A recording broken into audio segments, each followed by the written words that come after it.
Infertility ಅಂತ ಹೇಳಿದಾಗ 30% ಕೇಸಸಲ್ಲಿ ಅದು ಮೇಲ್ಸಲ್ಲಿ ಪ್ರಾಬ್ಲಮ್ ಇರ್ಬೋದು. 30% ಕೇಸಸಲ್ಲಿ ಫೀಮೇಲ್ಸಲ್ಲಿ ಪ್ರಾಬ್ಲಮ್ ಇರ್ಬೋದು. 30% ಕಂಬೈನ್ಡ್ ಫ್ಯಾಕ್ಟರ್ ಅಂತ ಹೇಳ್ತೀವಿ, ಅದು ಹಸ್ಬೆಂಡಲ್ಲಿ ಇರ್ಬೋದು ಅಥವಾ ವೈಫಲ್ಲಿ ಪ್ರಾಬ್ಲಮ್ ಇರ್ಬೋದು. 10% ಅನ್ಎಕ್ಸ್ಪ್ಲೈನ್ಡ್, ಅಂದರೆ ಎಲ್ಲ ನಾರ್ಮಲ್ ಇರುತ್ತೆ ಬಟ್ ಸ್ಟಿಲ್ ಕನ್ಸೀವ್ ಆಗೋಕ್ಕೆ ಸಾಧ್ಯವಾಗಲ್ಲ.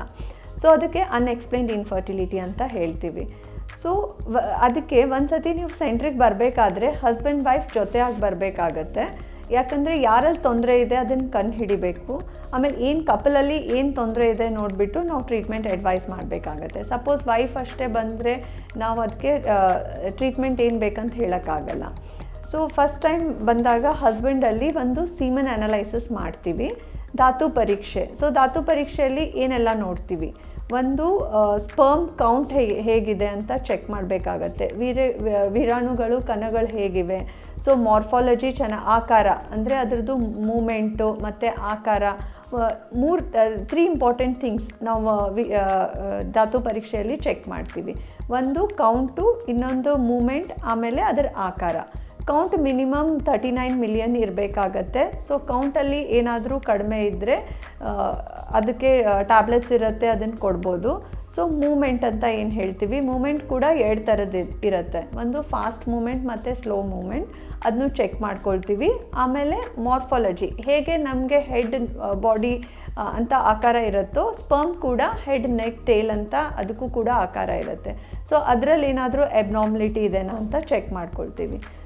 ಸ್ಪರ್ಮ್ ಏನಾದರೂ ನಾರ್ಮಲ್, ಸೀಮನ್ ಧಾತು ಪರೀಕ್ಷೆ ನಾರ್ಮಲ್ ಇದ್ದರೆ ಎಡಿಷ್ನಲ್ ಟೆಸ್ಟ್ ಏನು ಅಡ್ವೈಸ್ ಮಾಡಲ್ಲ ಮೇಲ್ಸಲ್ಲಿ.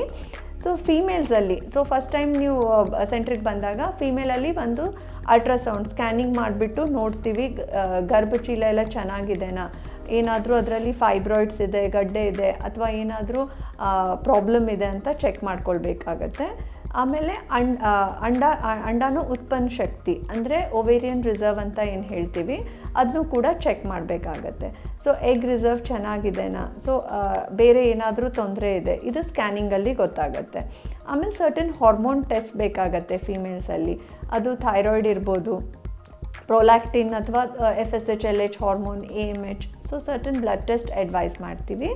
ಆಮೇಲೆ HSG ಟ್ಯೂಬಲ್ ಇವ್ಯಾಲ್ಯುಯೇಷನ್ ಆಗಿಲ್ಲ ಅಂದರೆ ಫೀಮೇಲ್ಸಲ್ಲಿ ಅದು ಕೂಡ ಪರ್ಟಿಕ್ಯುಲರ್ ಟೈಮ್ ಇರುತ್ತೆ, ಅದನ್ನು ಕೂಡ ನೋಡಬೇಕಾಗತ್ತೆ.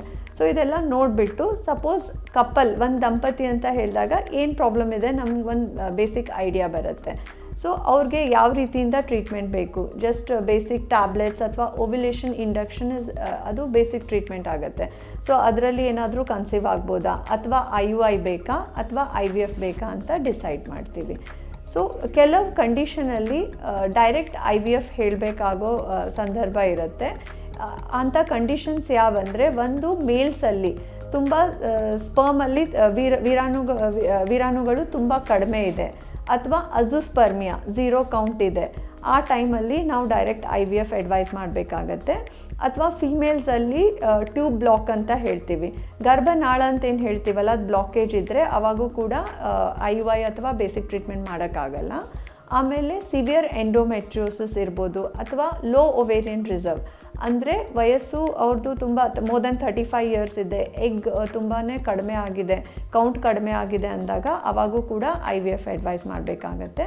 ಅಥವಾ ಫ್ಯಾಮ್ಲಿಯಲ್ಲಿ ಏನಾದರೂ ಯಾವುದಾದ್ರೂ ಎಬ್ನಾರ್ಮಲ್ ಬೇಬಿ ಇದೆ ಅಥವಾ ಜೆನೆಟಿಕ್ ಪ್ರಾಬ್ಲಮ್ ಇದೆ ಅಂದಾಗ ಕೂಡ IVF ಅಡ್ವೈಸ್ ಮಾಡಬೇಕಾಗತ್ತೆ.